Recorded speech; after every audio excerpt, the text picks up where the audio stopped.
آج شب عاشورہ ہے، بڑی آفت زدہ رات، بڑی امتحان والی رات، بڑی مشکل والی رات، بڑی آزمائش والی رات۔ اور آزمائشیں عام لوگوں پہ نہیں آیا کرتی، آزمائشیں خاص لوگوں پہ آیا کرتی ہیں، اور خاص لوگ ہی آزمائشوں سے نکل کر اخص الخاص ہو جایا کرتے ہیں۔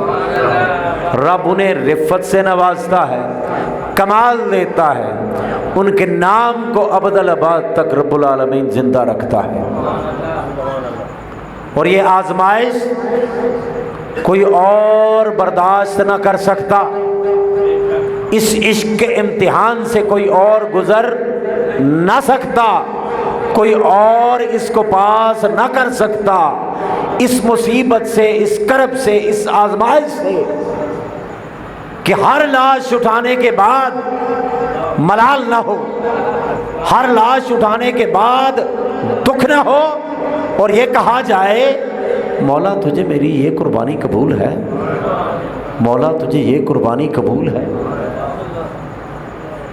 تو آج وہ شب عاشورہ ہے، آج کی رات ہم ذکر حسین منانے کے لیے یہاں پر اکٹھے ہوئے۔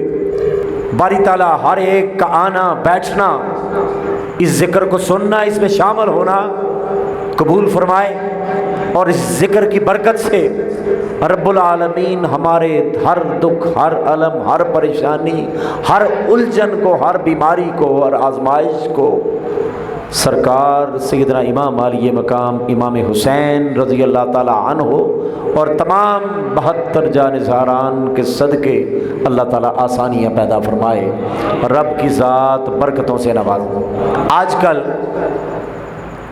ایک چیز آپ کو بڑی عام سے مل جا رہی ہے سوشل میڈیا کے اوپر کہ بھئی یزید نے ٹھیک ہے گناہ کیا، قتل کیا،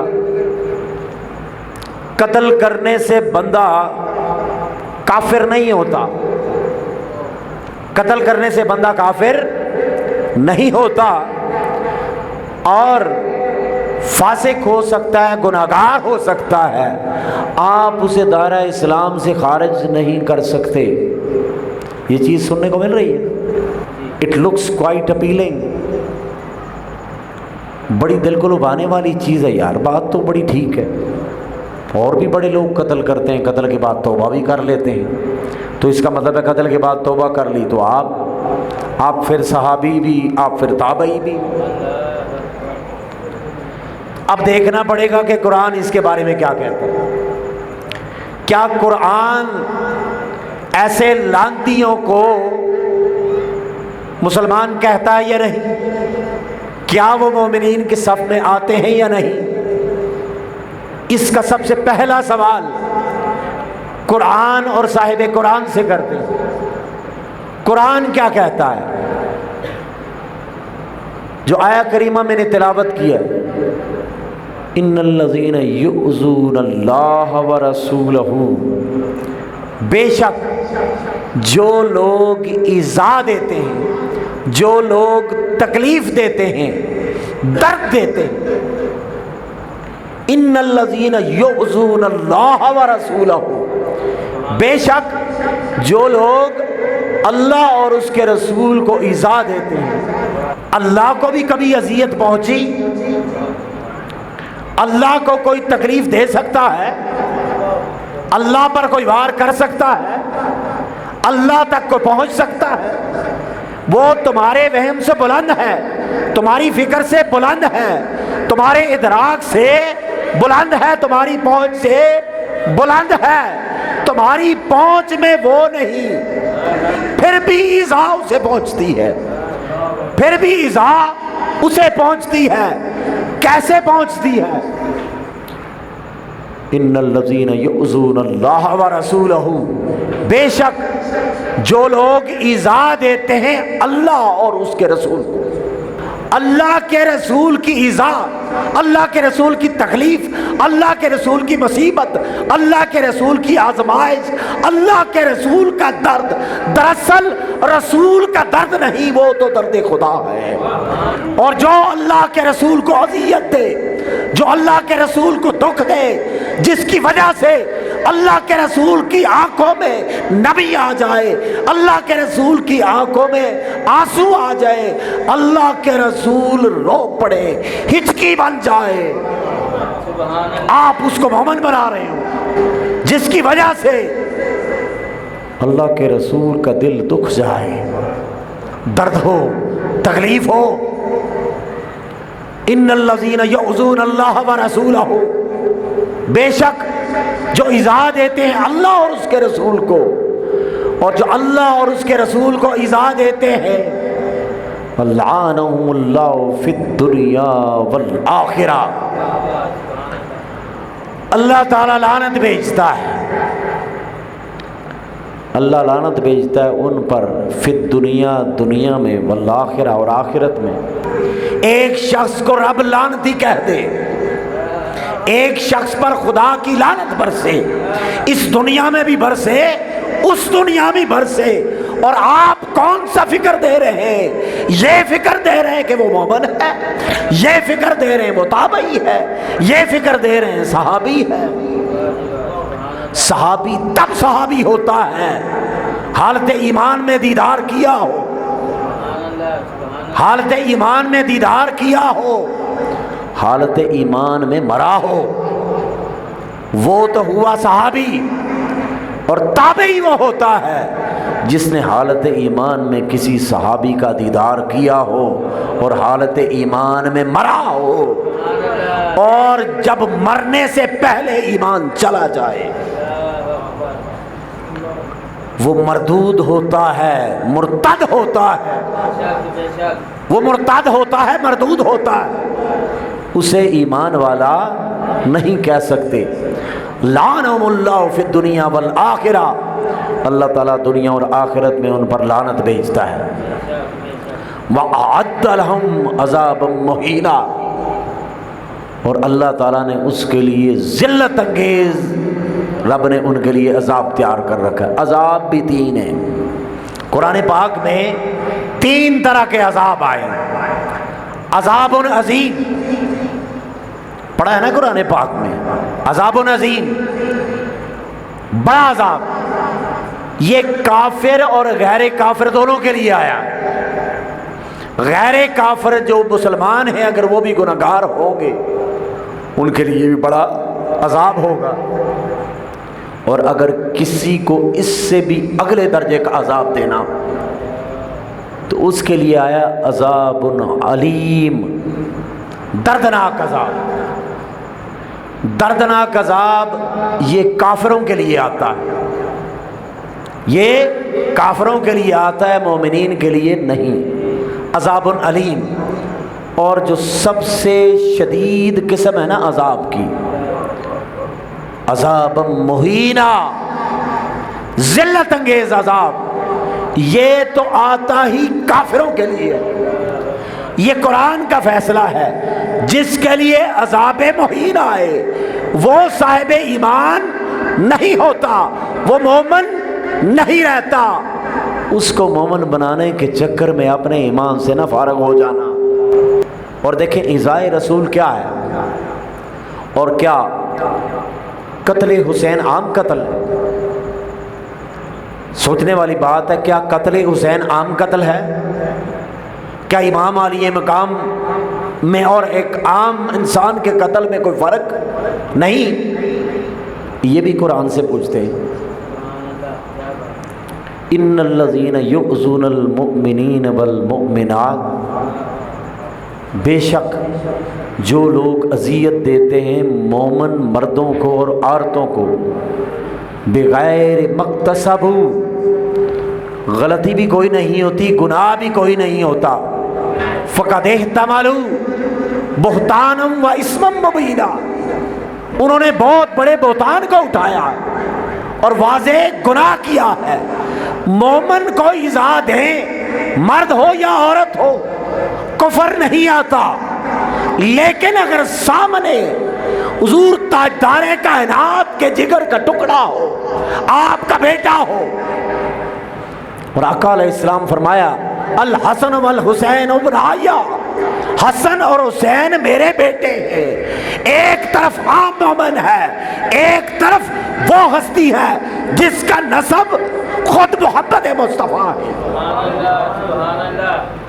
ایک حدیث پاک میں آیا ہے، حضور تاجدار کائنات فرماتے ہیں کل بنی امن ینتمون الی عصبہ، ہر ماں جو بچہ جنتی ہے وہ منسوب ہوتا ہے اپنے باپ کی طرف۔ کل بنی امن ینتمون الی عصبہ الا ولد فاطمہ، سوائے فاطمہ کی اولاد کے۔ ہر ماں جو بچہ پیدا کرتی ہے، جس کے ہاں جو بھی بیٹا پیدا ہوتا ہے، بیٹی پیدا ہوتی ہے، الی عصبہ، والد کی طرف جاتی ہے، الا ولد فاطمہ، سوائے فاطمہ کی اولاد کے۔ تو فاطمہ عام تو نہ ٹھہری، فاطمہ الا میں آ گئی، اور جو الا میں آتا ہے الا میں کیوں نہ آئے؟ فاطمہ الا میں کیوں نہ آئے؟ فاطمہ ایکسیپشن میں کیوں نہ آئے؟ رب نے بنایا ہی ایکسیپشنل، رب نے بنایا ہی ہٹ کے، رب نے بنایا ہی جدا، رب نے بنایا ہی انوکھا، رب نے بنایا ہی بے مثال، رب نے عطرت میں بھی بے مثال بنایا، رب نے حسن میں بھی بے مثال بنایا، رب نے نوازنے میں بھی بے مثال بنایا، کیونکہ ٹکڑا محمد مصطفیٰ کا بنایا۔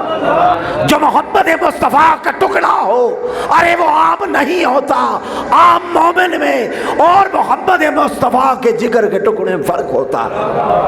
کبھی سیدہ کائنات کو عام جگہ پر تولنے کی کوشش نہ کرنا، احادیث مبارکہ پڑھ کے دیکھیں، بے شمار احادیث میں ام المومنین سیدنا عائشہ صدیقہ رضی اللہ تعالیٰ عنہ مناقب فاطمہ بیان کرتی ہیں، مناقب فاطمہ بیان کرتی ہیں، سیدہ کائنات کے فضائل بیان کرتی ہیں۔ ادھر دیکھیں وہ کیا کہتی ہیں، جن کے ہاں علم بھی اپنے کمال پہ، تقویٰ اپنے کمال پہ، ورع اپنے کمال کے، میت اپنے کمال پہ، اہل بیت بھی ہیں، سرکار کی زوجہ بھی ہے، اور بار بار وہی کہتی ہیں فاطمہ جیسا کوئی نہیں۔ ام المومنین سیدنا عائشہ صدیقہ اگر کہتی ہیں فاطمہ جیسا کوئی نہیں، تو کس ملا کی تحقیق پہ جاؤ گے؟ تحقیق تو ان کی ہے جو تحقیق والے ہیں۔ میں عرض کر رہا تھا کل بنی امن ینتمون الی عصبہ، ہر ماں جو بچہ جنتی ہے اس کی نسبت اس کے والد کی طرف جاتی ہے، الا ولد فاطمہ، سوائے سیدہ فاطمہ کی اولاد کے۔ اب اس سے پہلے ایک چیز میرے ذہن میں آ گئی، ایک حدیث پاک میں سرکار فرماتے ہیں، آقا علیہ السلام سیدہ کائنات کی طرف دیکھتے ہیں اور کرتے انما فاطمۃ شجنۃ منی، فاطمہ میری ٹہنی ہے، فاطمہ میری شاخ ہے، فاطمہ میری شاخ ہے، اس کے اوپر 2 پھول ہیں، فاطمہ میری شاخ ہے۔ لوگوں، فاطمہ جس درخت کی شاخ ہے، ارے وہ درخت میں ہوں، اس کا اصل میں ہوں، اس کا مصدر میں ہوں، اس کا سرچشمہ میں ہوں، اس کا اوریجن میں ہوں، اس کا آغاز میں ہوں۔ انما فاطمہ تو شجرۃ منی، فاطمہ تو مجھ سے ہے۔ ارے یہ ٹہنی، شجرہ وہ ٹہنی ہوتی ہے جو درخت کے ساتھ بالکل لگی ہوتی ہے، باقی ٹہنیاں اس سے ہوتی ہیں، شجرہ وہ شاخ ہوتی ہے۔ کون سی شاخ آقا؟ اسی شاخ پہ 2 پھول ہیں، اور وہ پھول کون کون سے ہیں؟ ایک پھول امام حسن مجتبی ہے، ایک پھول امام حسین ہے۔ انما فاطمۃ شجرۃ منی یبسطنی، مجھے خوش کرتی ہے وہ چیز، ما یبسطھا، جو میری فاطمہ کو خوش کرے اسے الگ سے مجھے خوش کرنے کی ضرورت نہیں. اگر میری رضا چاہتے ہو تو میری فاطمہ کی رضا حاصل کر لو. اگر میری قربت چاہتے ہو میری فاطمہ کے قریب آ جاؤ. اگر میری خوشی چاہتے ہو میری فاطمہ کے خوشی میں شامل ہو جاؤ. یبسطنی ما یبسطھا، جو چیز میری فاطمہ کو راضی کرے میں وہ اسی سے راضی ہوں. بس اور کچھ نہ کرو، میری فاطمہ کو بساط دے لو، راحت دے لو، خوشی دے لو. آقا ہم کہاں وہ کہاں. لیکن سرکار نے کہا جب ذکر میری فاطمہ کا ہو، جب ذکر ان کے لخت جگر کا ہو، جب ان کے فضائل کا تذکرہ ہو، جب ان کے شمائل کا تذکرہ ہو، جب ان کی شان بیان کرو گے، اس سے سیدہ کائنات کو راحت ہوگی. اور جس چیز سے سیدہ کائنات کو خوشی ملے وہ چیز مجھے خوش کرتی ہے. وہ یقبضنی ما یقبضھا، اور جس چیز سے میری فاطمہ ناراض ہو، اس کے ماتھے پر بل پڑے، اسے دکھ ہو، اذیت پہنچے، یقبضنی میں بھی ناراض ہوتا ہوں. سوچیں سرکار کیا کیا کہہ گئے. اور میں عرض کر رہا تھا کہ کیا امام عالی مقام امام حسین رضی اللہ تعالیٰ عنہ کے قتل کو عام قتل کہا جا سکتا ہے؟ کیا حضور کا بیٹا عام ہو سکتا ہے؟ کل بریء من ینتمون الی حسبہ الا ولد فاطمہ، ہر بچے کی نسبت اس کی والد کی طرف ہوتی ہے، الا ولد فاطمہ، سوائے سیدہ فاطمہ کی اولاد کے. فانا ولیہم، ان کا ولی میں ہوں، ان کا نگران میں ہوں، ان کا محافظ میں ہوں، ان کا کارساز میں ہوں، ان کا مددگار میں ہوں، ان کو روشنی دکھانے والا میں ہوں، ان کو نور سے منور کرنے والا تو میں ہوں. فانا ولیہم، ان کا ولی تو میں ہوں. ولی مددگار کو بھی کہتے ہیں، ولی اس کو بھی کہتے ہیں نا بچہ چھوٹا ہو تو اس کا والد یا اس کا کوئی بڑا ولی بن جاتا ہے کہ جو اس نے فیصلہ کہ اس بچے کی طرف سے بھی وہی فیصلہ ہے. ایسا ہوتا ہے نا، ولی رضامندی کا اظہار کر دے نکاح کے دوران. ولی کا مطلب کیا ہوتا ہے کہ یہ فیصلہ جو اس بندے نے دیا ہے، یہ چونکہ اس کا ولی ہے، اس نے اپنے آپ کو سونپ دیا اسے، اب جو فیصلہ وہ کرے گا وہ اسی کا ہوگا. فانا ولیہم، ان کا ولی تو میں ہوں. فانا ولیہم، ان کا ولی تو میں ہوں. میری ولایت کا فیض میری فاطمہ کو جاتا ہے، میری ولایت کا فیض میرے حسن کو جاتا ہے، میری ولایت کا فیض میرے حسین کو جاتا ہے. فانا ولیہم، ان کا ولی تو میں ہوں. وَأَنَا عُصْبَتُهُمْ، ان کا نسب تو میں ہوں، ان کی نسبت میری طرف آئے گی، علی کی طرف نہ جائے گی. ایک اور حدیث، چونکہ وقت تھوڑا ہے میں صرف اس کا مفہوم بتاؤں گا. سیدنا ابوبکر صدیق رضی اللہ تعالیٰ، بخاری شریف، ایک روایت میں آتا ہے کہ ایک دفعہ سیدنا امام حسن کو کندھوں میں اٹھایا ہوا جا رہے تھے. اس چیز کو صحابیت کہتے ہیں، آقا کی ایک ایک ادا کو اپنانا. آقا کو دیکھا امام حسن کو کندھوں پہ اٹھایا کرتے تھے، سیدنا صدیق اکبر نے اٹھایا اور گلیوں میں جا رہے ہیں، گلیوں میں جا رہے ہیں اور ساتھ ساتھ کیا کہہ رہے ہیں؟ اے علی، اے علی، حسن کی شبیہ تم سے نہیں ملتی. انہیں دیکھتا ہوں تو محمد کی صورت نظر آتی ہے، انہیں دیکھتا ہوں تو محمد کی صورت نظر آتی ہے. سرکار کیوں کندھوں پہ اٹھایا؟ اس لیے اٹھایا کہ حضور تاجدار کائنات کو اٹھاتے ہوئے دیکھا، اور یہ عام نہیں ہے، یہ تو خاص ہے، اور ان کا قتل عام نہیں خاص ہے. ان کی طرف اگر دل میں بغض ہو تو بندہ ایمان سے فارغ ہو جاتا ہے. نبی اور آل نبی کے خلاف دل میں بغض ہو تو بندہ ایمان سے جاتا ہے. اور جو قتل کرے، جو ظلم ڈھائے، جسم کے اوپر گھوڑے دوڑائے، سر نیزے پہ چڑھا دے. اب دیکھیں سرکار نے فرمایا الحسین منی وانا من الحسین، حسین مجھ سے ہے. لوگوں حسین مجھ سے ہے، حسین کی شجاعت مجھ سے، حسین کی استقامت مجھ سے، حسین کا صبر مجھ سے. حسین کا سر کٹ گیا، سر نیزے پہ، سر بازار میں، سر کوثر میں، سر یہاں، سر وہاں، سر کٹا ہوا ہے، لیکن تلاوت کی آواز آ رہی ہے، اس لیے کہ یہ الحسین منی، ارے حسین تو مجھ سے ہے. درد سے جدا ہو کے بھی یہ قرآن کی تلاوت کرتا ہے، کیونکہ الحسین منی، حسین تو مجھ سے ہے، اس کا کمال مجھ سے ہے، اس کی رفت مجھ سے ہے، اس کا عروج مجھ سے ہے، اس کا مقام مجھ سے ہے. الحسین منی، حسین مجھ سے ہے اور میں حسین سے. احب اللہ من احب حسینا، جس نے حسین سے محبت کی اللہ تعالیٰ کا محبوب بن گیا. یہ حدیث پاک. اور پھر بس آخری بات کر کے میں، ایک حدیث مبارکہ میں آتا ہے کہ حضور تاجدار کائنات خرج النبی من بیت عائشہ تھا، سیدنا عائشہ صدیقہ کا گھر سے سرکار نکلے. فمر علی فاطمہ، اور سیدہ کائنات کے گھر آئے.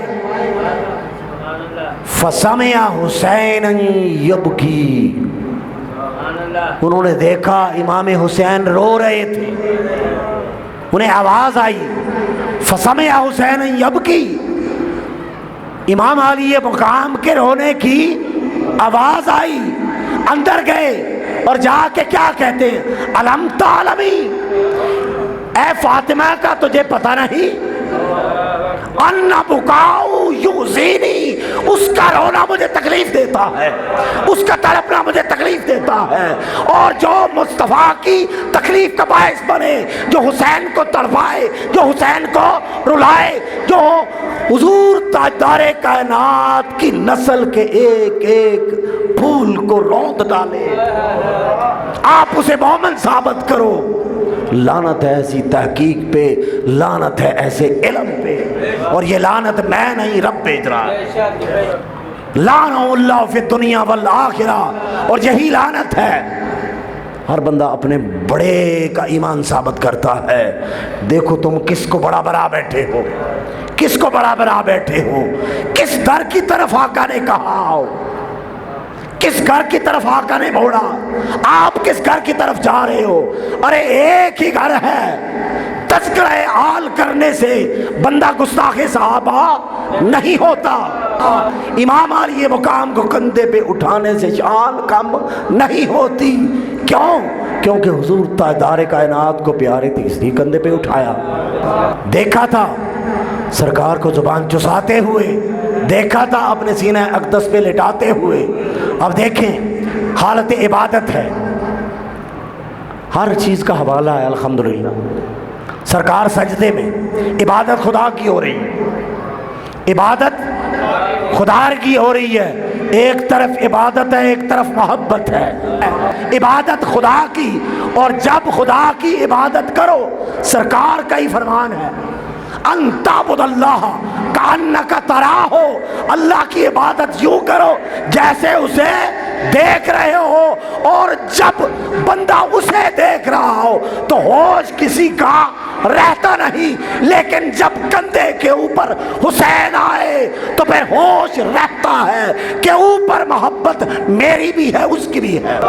یہ اس کا بھی محبوب ہے، اس عراق کا بھی محبوب ہے، اس کی نگاہ محبت کا فیض بھی حسین سمیٹ رہا ہے، میری نگاہ محبت کا فیض بھی حسین سمیٹ رہا ہے، مولا علی کی نگاہ محبت کا بھی فیض سمیٹ رہا ہے، سیدہ کائنات کا سارا خزانہ سمیٹ رہا ہے. تو پھر آؤ در زہرا پر، آؤ در زہرا پر چلے آؤ آؤ در زہرا پر پھیلائے ہوئے دامن، اپنی جھولیوں کو پھیلاتے ہوئے، اپنے کشکول نکال کے ہر شرم کو بالائے طاق رکھتے ہوئے آؤ در زہرا پر پھیلائے ہوئے دامن۔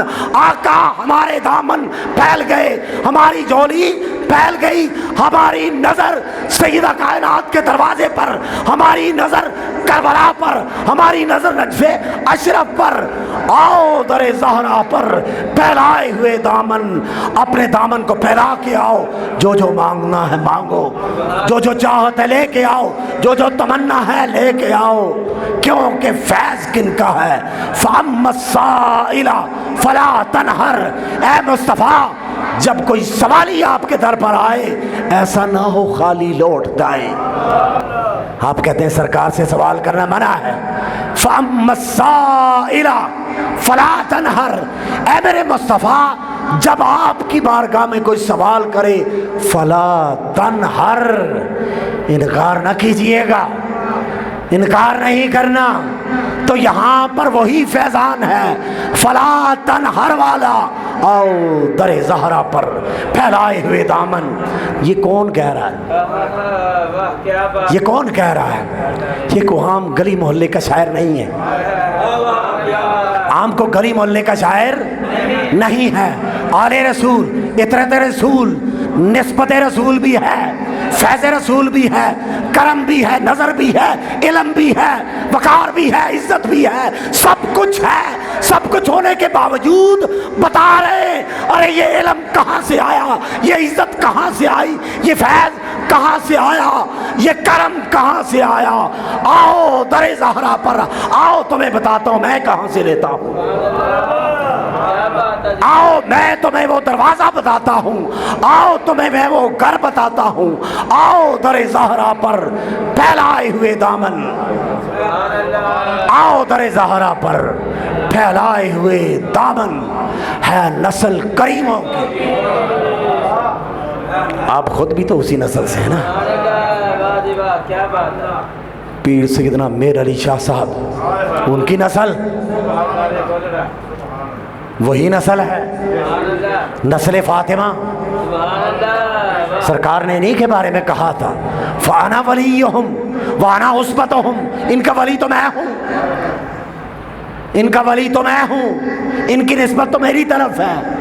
آپ کہتے ہیں نسل کریموں کی ہے، نسل کریموں کی، لجپال گھرانہ ہے۔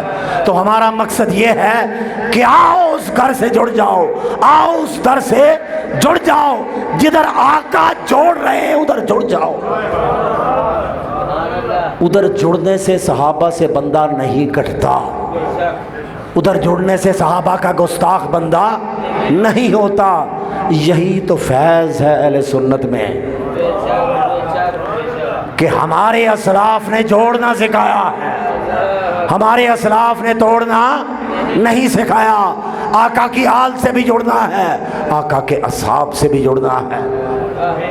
جب صحابہ کے فضائل بیان کرو تو اس کا مطلب یہ نہیں کہ آقا کی اہل بیت کی آپ تنقیص کر رہے ہو، اور جب آقا کی اہل بیت کے فضائل بیان کرو تو اس کا یہ مطلب نہیں کہ صحابہ کی تنقیص کر رہے ہو، کیونکہ دونوں کو فیض اسی گھر سے، دونوں کو عطا اسی گھر سے، دونوں پر کرم اسی گھر سے۔ تو آپ نے تو دیکھنا محمد مصطفیٰ کو ہے کہ جس جس کو انہوں نے نوازا، جس جس کو عطا کیا، بات تو اس کی ہے۔